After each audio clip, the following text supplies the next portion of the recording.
Welcome to the Soul Speaks podcast, where we present the stories of people who have faced challenges and defined their own destinies.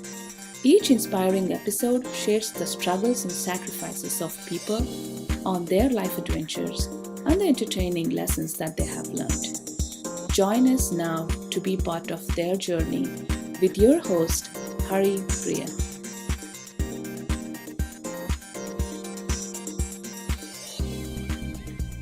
Welcome to my podcast, The Soul Speaks.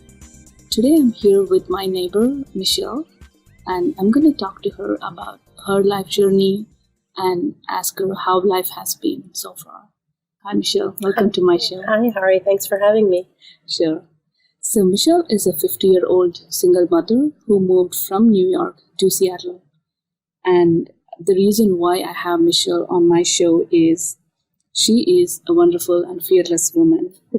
And she has always faced challenges and has learned how to propel herself and figure out what she wanted in life.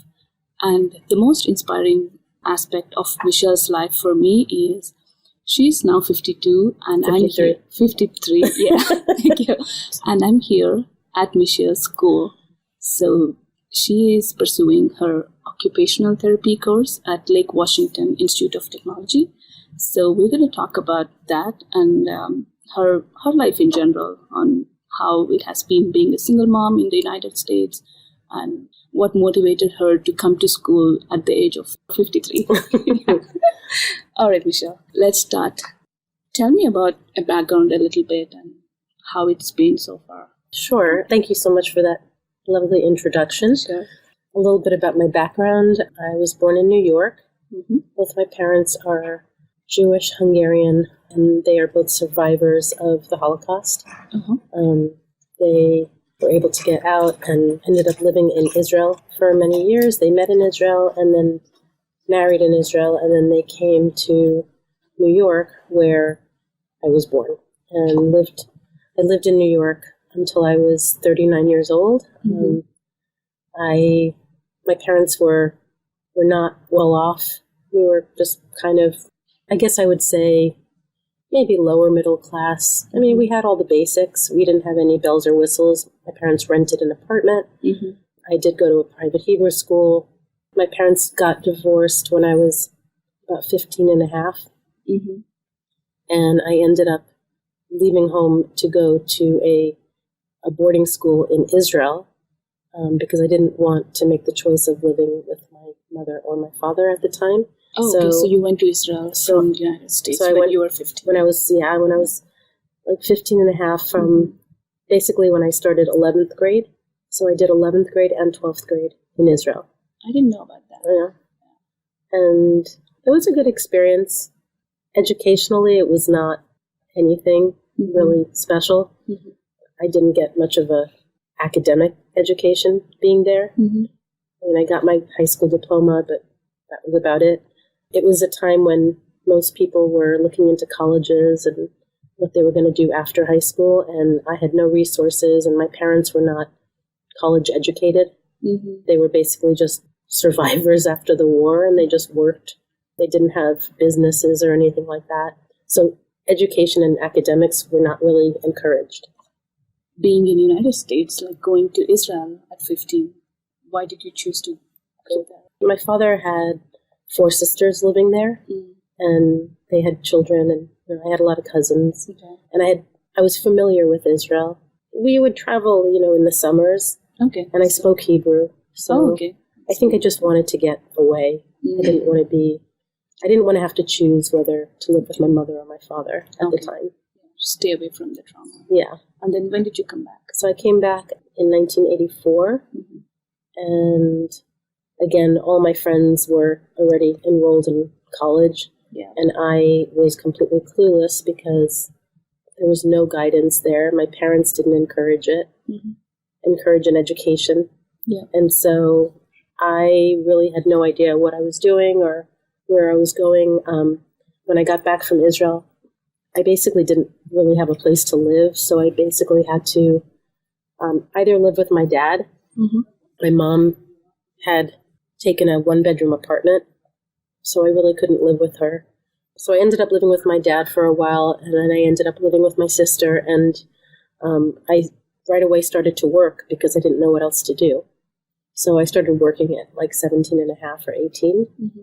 And my friend always one of my closest friends, Sandy, used to always try to encourage me to like fill out forms and apply to college, but I really didn't know how or what or where, and my parents didn't have the money to send me to college, and I didn't know what the resources were. And so all my life I really like kind of felt like I missed that boat of going to college. So did you have any ambitions or goals as you were a child? Like you wanted to become something? I didn't really have a specific goal when I was younger. I liked something in the arts. Yeah. I was very creative, but I didn't really have a specific direction. Okay. So you didn't have any mentors or like I had no mentors, nothing. My parents were kind of each doing their own thing. My dad suffered from depression, which at the time wasn't really like a known thing. Yeah. If you're not able to see the injury with your eyes, like you're not. Right. It was just like, oh, cheer up, Yeah. And my mom was always kind of just busy and kind of taking care of her life and herself. And so over the years, I ended up eventually working for a cosmetic company, working for Clinique Cosmetics. Yeah. And then I ended up deciding to go back to school. And so I was working full-time, and I went to Hunter College, which was in Manhattan. And at the time, I thought, I want to go into nutrition. That was something I was interested in. So I went to Hunter College for 3 semesters, I think it was. And I only took like 2 classes each time, but I was working full-time. And somehow I just kind of lost my steam because I thought, it's going to take me forever. Yeah. So, I have no life, so I quit. Okay. And then I ended up meeting my husband, and we got married. In Manhattan? I met him through somebody I worked with. Okay. And so we got married, and then once again I got the go back to school bug. Oh, yeah. And I decided, okay, I want to go into marketing, advertising. Yeah. So I was working in retail, and I thought, that would be interesting. So I went to Baruch College, which is a business school in Manhattan. And this time I was working 4 days a week, and I took 4 classes. Okay. And I don't know how I did it, but I worked a lot. I worked my heart, my butt off, basically. And I did really well in all my classes, except for one, which was calculus, but I passed, and I was so excited because I worked so hard on that class. But I signed up for the second semester, and I don't know, I felt like too overwhelmed, and my husband was not supportive of the idea of me going to school. I don't know exactly why, but so I ended up not going.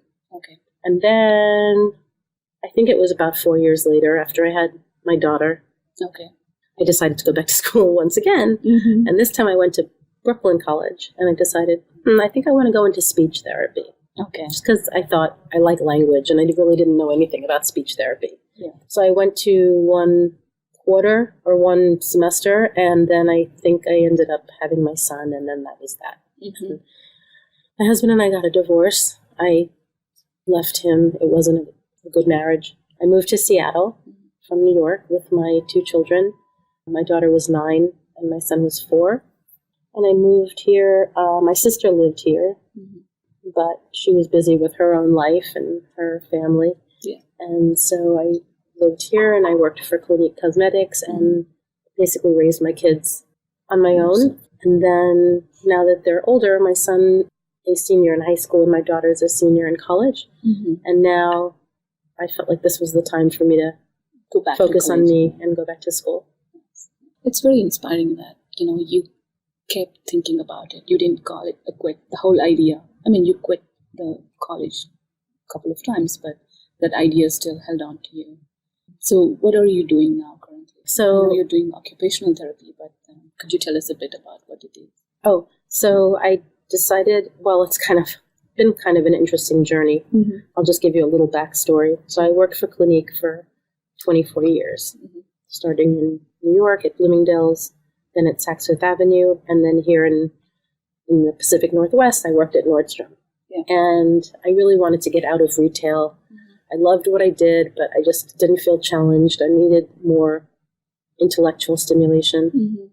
And again, I always wanted to have a degree in something. Right. So I got a job working for an orthodontist, Mm-hmm. which was a big leap from cosmetics and retail. And I knew nothing of the field, and the orthodontist said she would train me. Well, long story short, she ended up firing me after 2 months. Mm-hmm. It was too big of a learning curve, and I was, of course, devastated because I had never been fired before, and I thought, what am I going to do? I'm not going back to Nordstrom. I'm not going back to sales. Mm-hmm. So I said, you know what? This is the time to go back to school. So I went and did a 1 year at Bellevue College, Mm-hmm. and I got my prerequisites and decided I wanted to do a program for occupational therapy assisting, like Washington. And so here I am. We started at the end of September, so it's been about 5 weeks now. Mm-hmm. And occupational therapy is basically, it's a healthcare field, Mm-hmm. and it helps to address basically helping people become functional. Is it like a physical therapy? Yeah, it is kind of like a physical therapy. It's dealing more with upper body, Mm-hmm. and it's a very holistic approach, so it's taking like the whole person into consideration. Mm-hmm. The best way I can describe it to you is its history. After World War II, there were a lot of amputees, Okay. and they couldn't do anything, and so these nurses would come in and give them activities to do, and it took their minds off of Right. their It's like helping them heal through the PTSD. Exactly. It's also a bit of emotional healing. Exactly. It's like cognitive, emotional, Mm-hmm. and eventually they got to the point where they were focusing on the things that they could do, which empowered them. Right. And so it's really a great thing for not only people who've like had injuries or stroke or children with different kinds of disabilities, Mm-hmm. but it's just a really, really broad field. Yeah. Covers So a one lot. thing that I'm noticing, all the career choices or all the school choices that you have made are always connected with people. Like that's how I felt you. Like you were always friendly. By the way, I know Michelle. Like 10 years ago, we were neighbors on Mercer Island. She was always warm and friendly. She would greet me with a happy smile on any rainy, sunny Seattle day. So yeah, I see that. I see where you're coming from. You're naturally an empath. Like you work around well with people. Thank you. So maybe that's why you were with clinic. You are now today. And that's interesting that you said that, because that's one of the other reasons I thought occupational therapy would be suitable, because I really liked to work with people and help people. Right. I like to see other people improve. Improve. Like be it a makeup, be it cosmetics, or be it occupational therapy. You always want people to get better. Mm-hmm. Yeah. And I like the coaching, and I like the connection that you create. That's very nice of you, Michelle. Keep doing that. Thank you. Yeah. So another topic that is not widely discussed that I wanted to get some insights from you is how hard is it being a single parent in India, in America? Being a single parent in America, I think it really depends where you are in America, to be honest. Yeah. In New York, it was very difficult, really almost impossible. Yeah. There's not a lot of resources, especially for low income. Yeah. I moved to Seattle, and Seattle was a saving grace for me. Mm-hmm. There was a lot of resources and a lot of assistance available, and that made a huge difference. Okay, you mean from the government or from other Yeah, there's from the government. They had a lot of assistance. They were much more compassionate towards people who were not well off, whereas in New York there was this sort of stigma. Mm-hmm. I also became very close with the community in which the Jewish community where my children went to school. Yeah. And I had a lot of support just from them helping me with kids. And but it was always a struggle when they were younger. It was a struggle because I worked full time, and finding babysitters was a nightmare. And They're expensive too. They're expensive, and I also happened to stumble upon people who were not always the nicest to my children, and my children were adapting to a whole new environment without their dad in a strange new place, and it was emotionally taxing.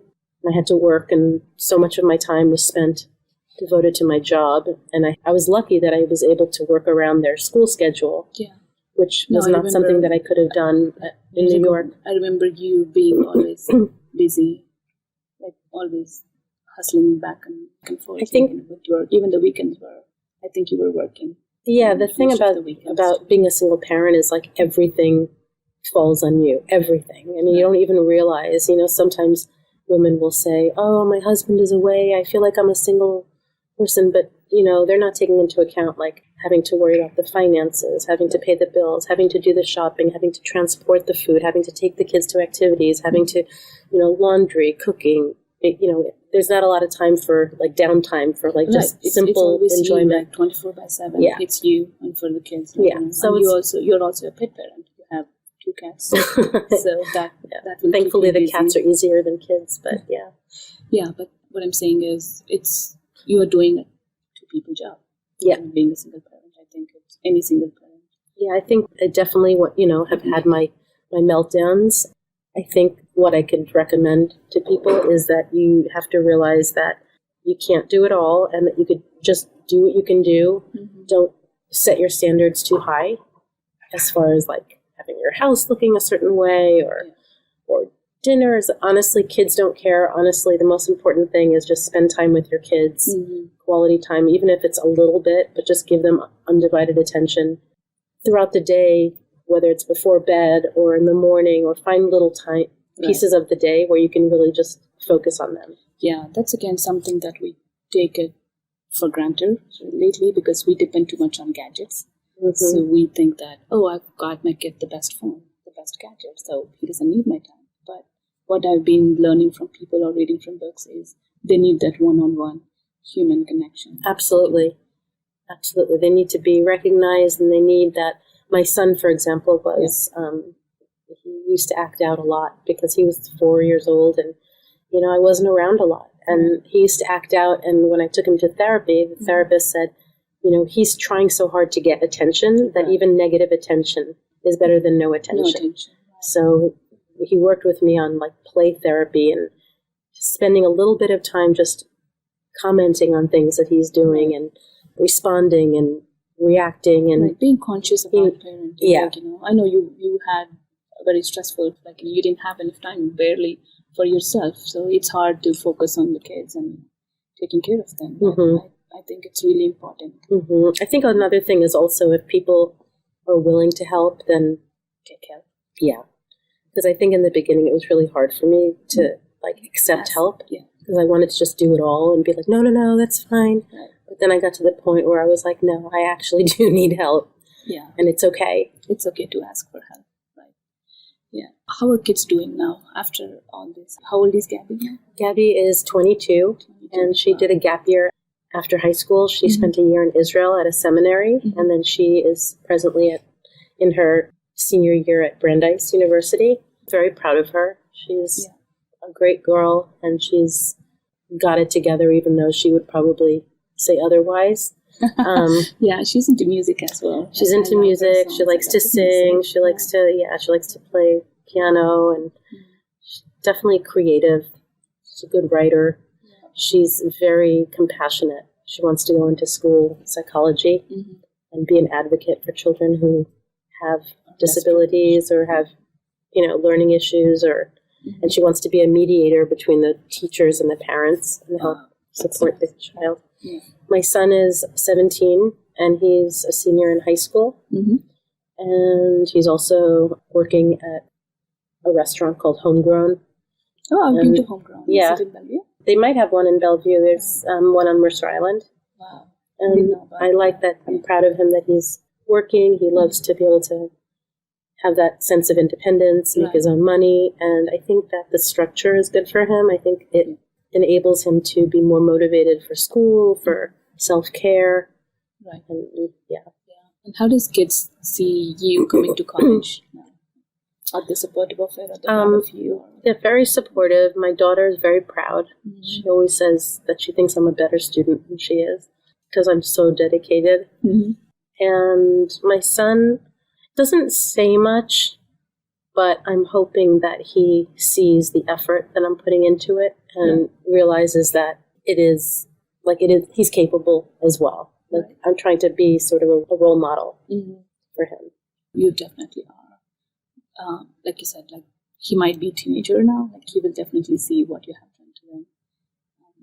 I think he will remember all the sacrifices or the reasoning behind why you weren't available for him. Right. Yeah.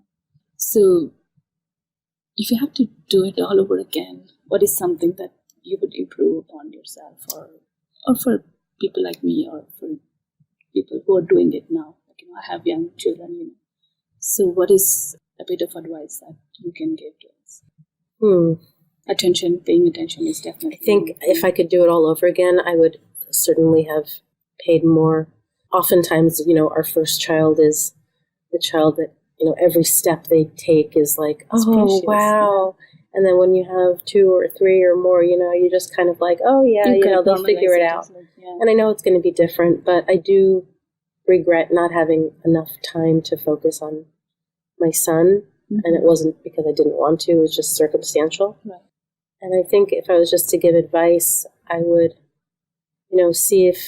just find ways to really make that time for each child. If you could maybe do it more individually. I didn't really have that other person who could take my daughter out so that I could spend time with my son. Yeah. But really try to utilize whatever resources you have and make them your priority more than anything else.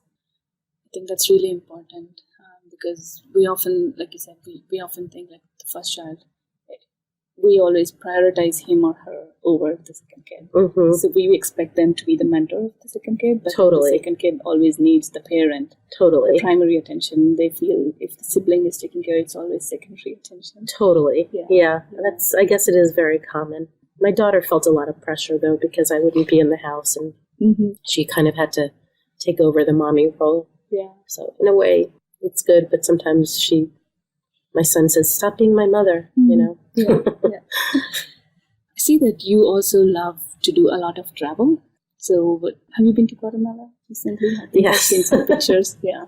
So I think it was 2 summers ago. I was fortunate enough to go with a girlfriend who actually did the Peace Corps in Guatemala, and she had wanted to go back and visit. Okay. And I suggested that I would go with her, and she thought I was kidding, and I said, no, I'm really serious, and I thought it would be a really fun opportunity to do something completely sort of off the beaten path. Yeah. And it was a really eye-opening experience. Right. It changes your perspective. Totally changed my perspective. I literally came back feeling like I was rich and super lucky because I saw the way people lived there and the poverty, and just it was really fascinating. Yeah. And I really also appreciated living in America a lot. Just, we don't realize, I think we take things for granted. Right. That, people in other places don't have the luxury that we have. I mean, hot running water. Right. Even basics, like, hot running water is still a luxury in my hometown.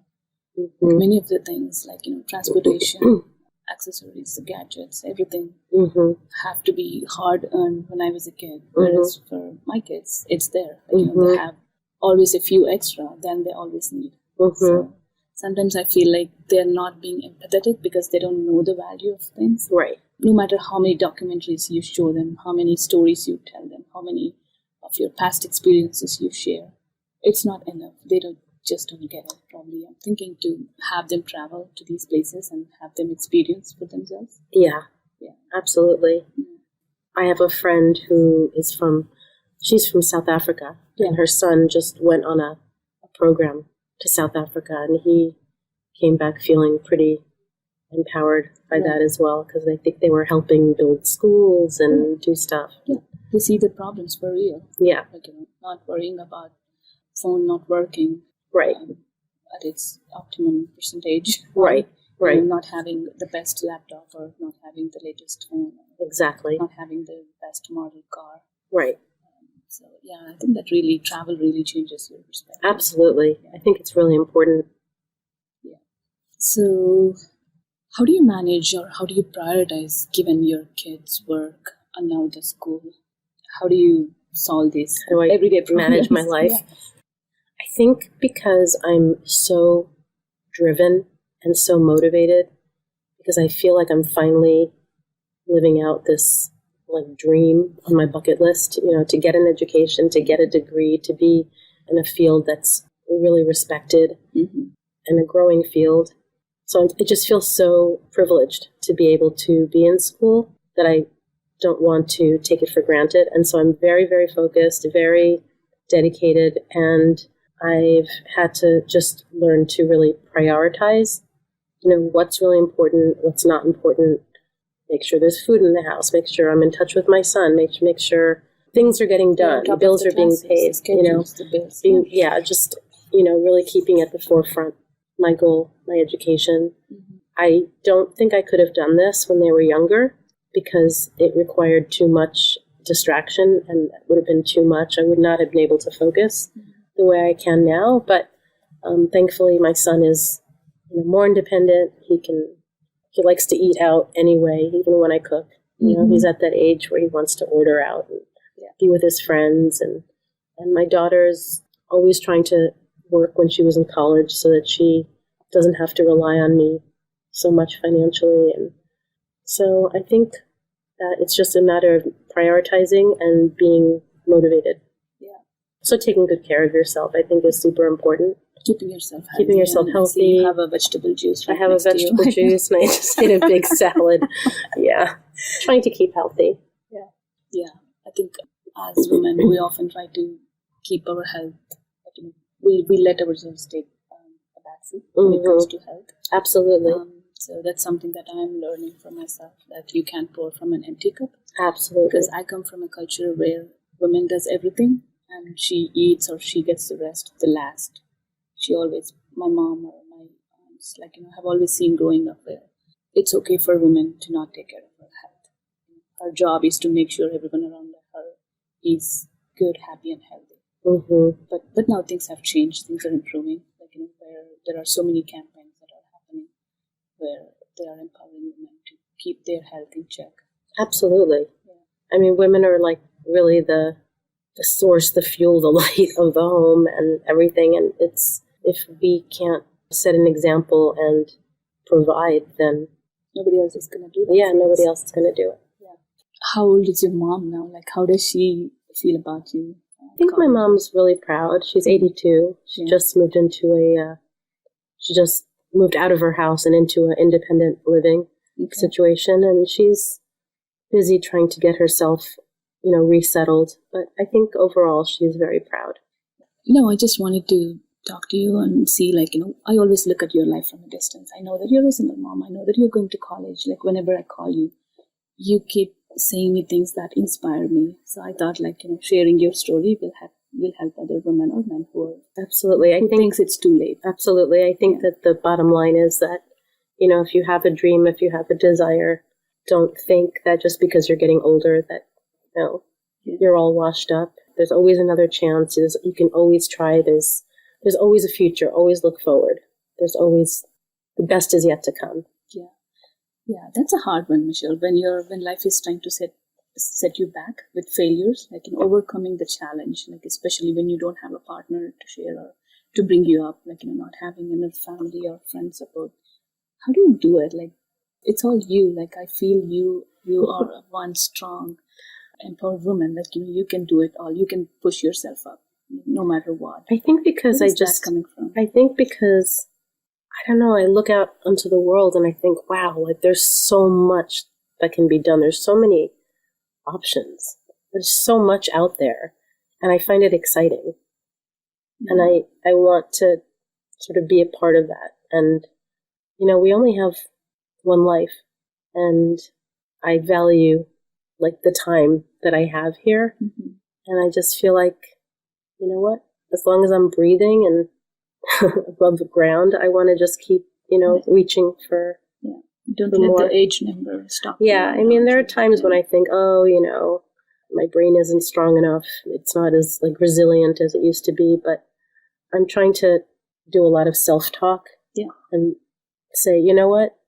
Look at where I've come so far. I can do this. I'm doing my best. I'm trying my hardest. And sometimes it's not just the destination. It's the stuff that you learn along the way. Right. So the lessons, yeah, which cannot be taught or can be learned from a book. You get stronger by experiencing. Yeah. Yeah.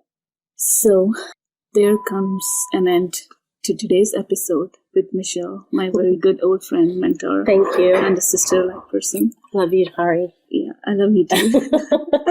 So what Michelle is saying is, if you have a passion, just follow it.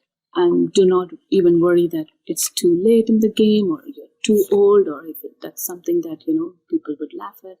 Just get rid of all this negative talk or... And also don't try to overcome the negativity, because we can always find things that, oh, but this isn't going to work. And don't try to figure everything out. Just take the first step. Right. And then things will kind of just unravel. Yeah. Thank you so much, Michelle, for your time. Thank you, Hari. Yeah. So I'll meet you guys all in the next episode. Until then, be inspired, stay informed, and take action. And this is Hari signing off, and you're listening to The Soul Speaks. You've been listening to The Soul Speaks with Hari Priya. In each episode, Hari presents conversations with people whose souls guide them in new directions, be they inspiring, informative, or entertaining. If you have any questions or comments about today's episode, or if you'd like Hari to tell your story, please visit the Soul Speaks website. It's easy to remember, thesoulspeaks.com. Thank you for listening, and be sure to join us for the next episode of The Soul Speaks.